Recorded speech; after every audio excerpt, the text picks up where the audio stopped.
नमस्कार दोस्तों, आप सबका स्वागत है आपके अपने YouTube चैनल विकास फिजिकल एजुकेशन स्टडी पर। मैं आपका साथी विकास लगातार खेल व शिक्षा की जानकारी के लिए बना हुआ हूँ आपके साथ।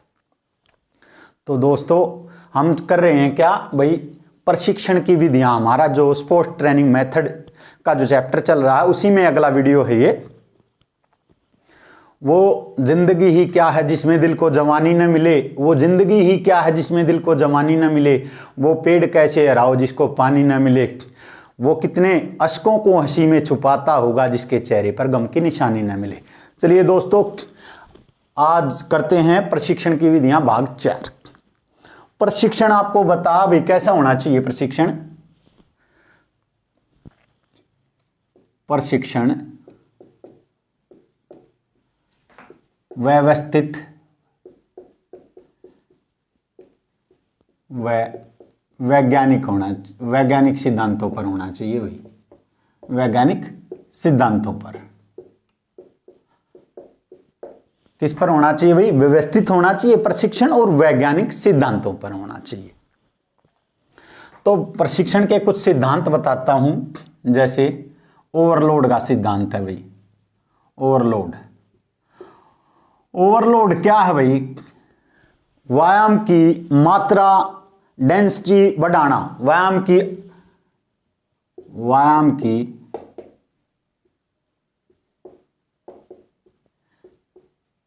क्षमता से अधिक,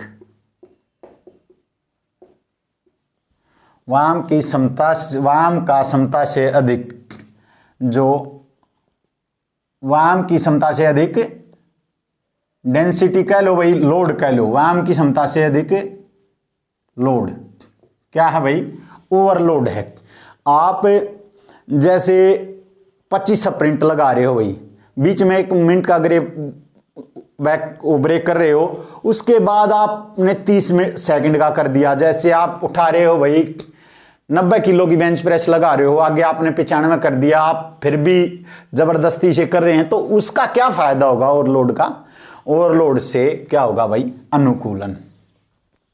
अनुकूलन का सिद्धांत। अनुकूलन क्या है भाई?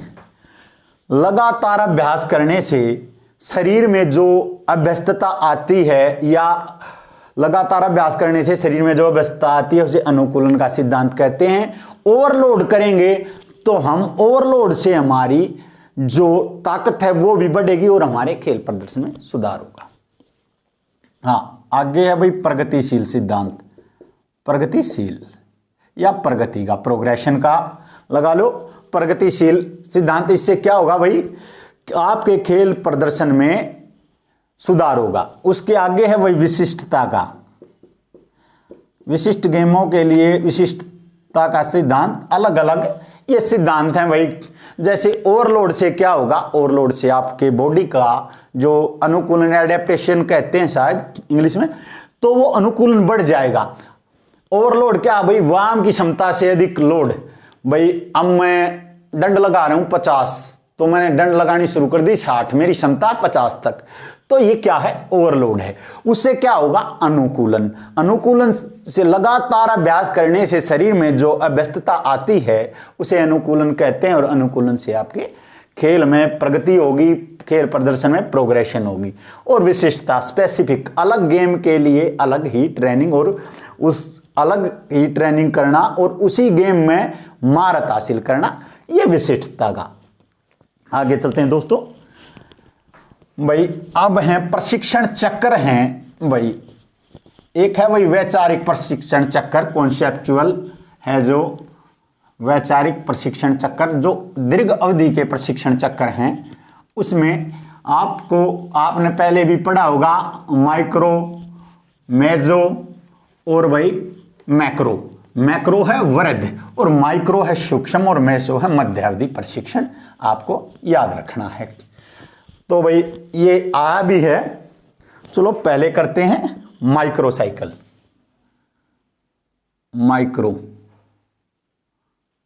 माइक्रो चक्कर क्या है भाई? माइक्रो प्रशिक्षण चक्र कह लो भाई, साइकिल कह लो इंग्लिश में। माइक्रो साइकिल आता है क्या है भाई? इस प्रशिक्षण में इस प्रशिक्षण की अवधि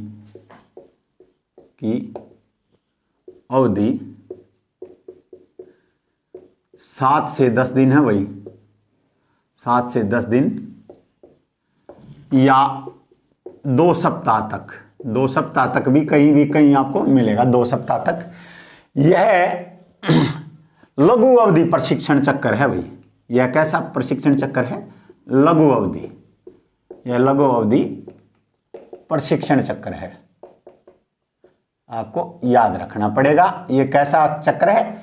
लघु अवधि प्रशिक्षण चक्र है। इसकी अवधि 7 से 10 दिन या 2 सप्ताह तक यह पूछा जा सकता है भाई। माइक्रो साइकिल की अवधि कितनी होगी भाई? 7 से 10 दिन या 2 सप्ताह। आगे चलते हैं भाई। मेजो है या मेसो है भाई, मेसो या मेजो प्रशिक्षण चक्र है, आपको याद रखना है भाई। इसे मध्यावधि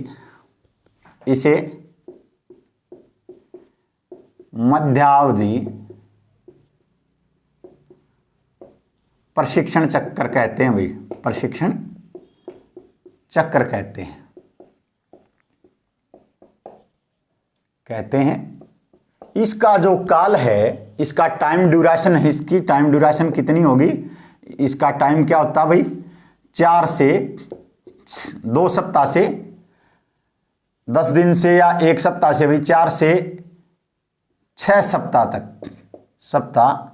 तक 42 दिन तक इसे माना गया है। 42 दिन तक भी 42 दिन इसका जो टाइम होता है, इसे कौन सा प्रशिक्षण चक्र कहते हैं? मध्यावधि, आपको याद रखना है। आगे है भाई मैक्रो प्रशिक्षण चक्र। ये सभी दीर्घ प्रशिक्षण चक्र की विधियां हैं भाई। दीर्घ ट्रेनिंग जो प्रशिक्षण है उसमें मैक्रो, इसे वृद्ध अवधि प्रशिक्षण कहते हैं भाई। बड़ा है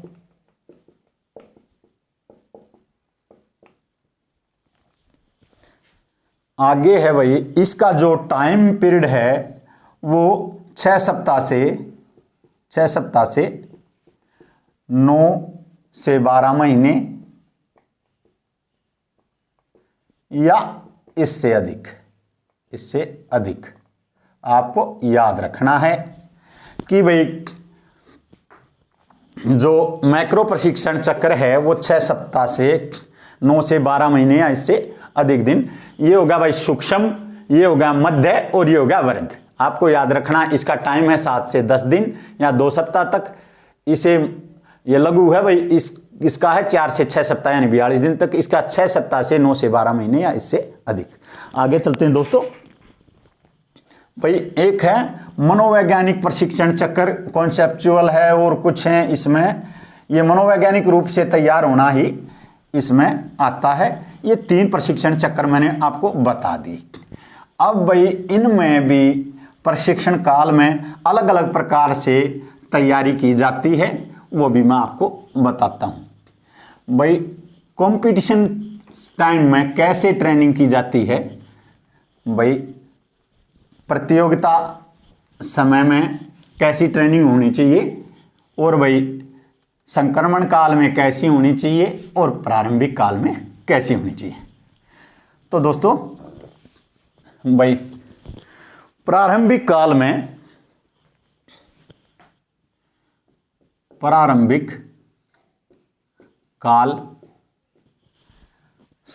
चरण 1 में कैसा प्रशिक्षण होना चाहिए भाई? प्रशिक्षण की मात्रा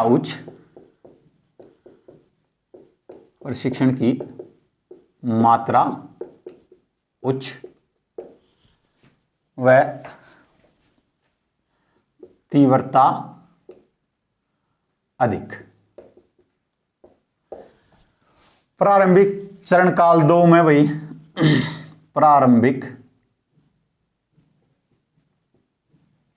काल चरण 2, इसमें भाई क्या होना चाहिए?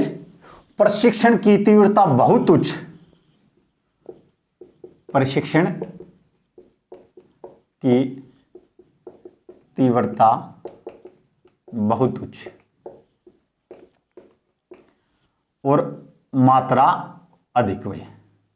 प्रशिक्षण की तीव्रता, प्रशिक्षण की मात्रा, मात्रा भाई, प्रशिक्षण की मात्रा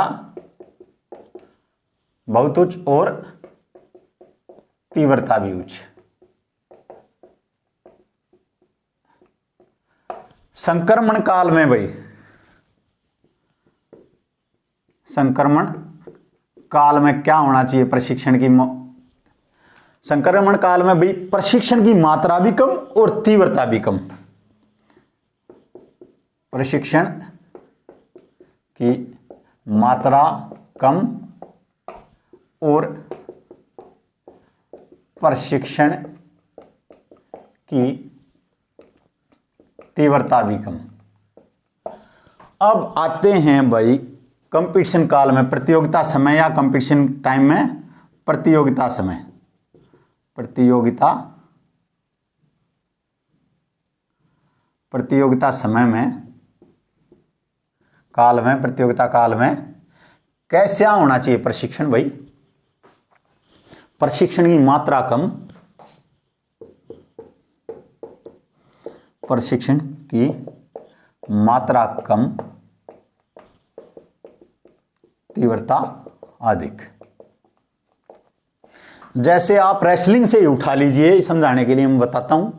आप जोर करते हैं वही, बाउट करते हैं लंबे टाइम तक, अगर आप ऑफ सीजन में हैं, और आप अगर कंपटीशन टाइम में है तो कंपटीशन के अकॉर्डिंग आपका जो टाइम, जो मात्रा है प्रशिक्षण की वो कम रहेगी, लेकिन जो तीव्रता है वो फास्ट पूरी, यानी कि बाउट टाइप हो जाएगा। ये आपको बता दिया।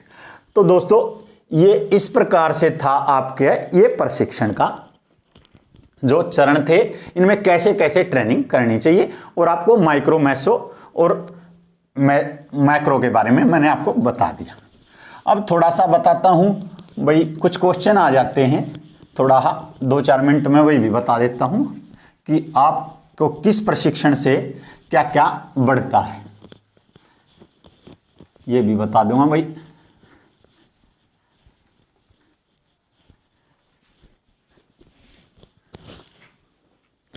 एरोबिक व्यायाम से, एरोबिक व्यायाम से क्या बढ़ेगा भाई?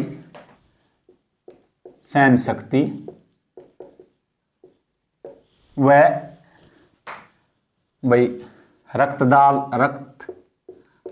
दबाव कम होगा,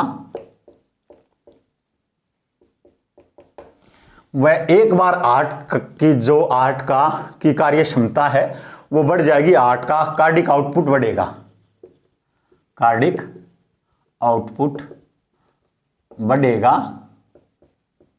हृदय की धड़कन कम हो जाएगी, हृदय की धड़कन मंद होगी। अनएरोबिक में इससे क्या बढ़ेगा भाई? मांसपेशियों का आकार, मांसपेशियों का आकार, कार्डिक मसल का साइज बढ़ जाएगा भाई, इससे भी कार्डिक मसल का साइज भाई। प्लायोमेट्रिक्स से, प्लायोमेट्रिक्स से क्या बढ़ेगा? विस्फोटक शक्ति। आपको याद रखना है, प्लायोमेट्रिक्स से आपकी क्या बढ़ेगी? विस्फोटक शक्ति। आगे भाई भार प्रशिक्षण से, भार प्रशिक्षण, वेट ट्रेनिंग से, वेट ट्रेनिंग से क्या बढ़ेगा? शक्ति, शक्ति बढ़ेगी भाई। फार्टलेग से, फार्टलेग, फार्टलेग को वैसे तो गति खेल कहा जाता है, लेकिन इससे क्या बढ़ेगी? सहन शक्ति, सहन शक्ति। आपको याद रखना है भाई। परिधि प्रशिक्षण से सर्किट ट्रेनिंग से, सर्किट ट्रेनिंग से, परिधि प्रशिक्षण से क्या बढ़ेगा भाई? शक्ति सहनशीलता। प्लायोमेट्रिक से क्या बढ़ेगा भाई? शक्ति सहनशीलता। अब आता है भाई सहनशीलता को विकसित करने की सबसे अच्छी विधि, को विकसित करने की सबसे अच्छी विधि, सबसे अच्छी विधि कौन सी है भाई? निरंतर प्रशिक्षण विधि। निरंतर प्रशिक्षण विधि। आपको ये बातें बार बार एग्जाम में पूछी गई हैं भाई। इससे क्या बढ़ता है? ये फाटलेक से सर्किट ट्रेनिंग से आया था भाई डीएसएसबी में। फाटलेक से सहन शक्ति बढ़ेगी, बाहर प्रशिक्षण से सहन शक्ति। प्लायोमेट्रिक्स से क्या बढ़ेगा भाई? उछल कूद वाले व्यायाम हैं, इनसे क्या बढ़ेगा भाई? विस्फोटक शक्ति। कैलेस्थेनिक्स से, कैलेस्थेनिक्स मुक्त हस्त गतिविधियां, फ्री एंड एक्टिविटी हैं, इनसे लचक बढ़ेगी भाई। लचक में वृद्धि होगी। एक और आ जाता है भाई पीएनएफ से। पीएनएफ से क्या बढ़ता है? लचक बढ़ती है इससे भी। और जो लचक को विकसित करने की विधि है वो मैं आगे बता दूंगा आपको। तो दोस्तों आज ये था हमारा प्रशिक्षण की विधियां भाग 4। हमारे चैनल को सब्सक्राइब कर दीजिए भाई। आगे चलकर अगर हमारे चैनल से कुछ कमाई होगी तो वो किसी गरीब विद्यार्थी या किसी गरीब खिलाड़ी के लिए होगी। तो दोस्तों इसी के साथ हमारा चैप्टर यहीं समाप्त होता है। जय हिंद, जय भारत।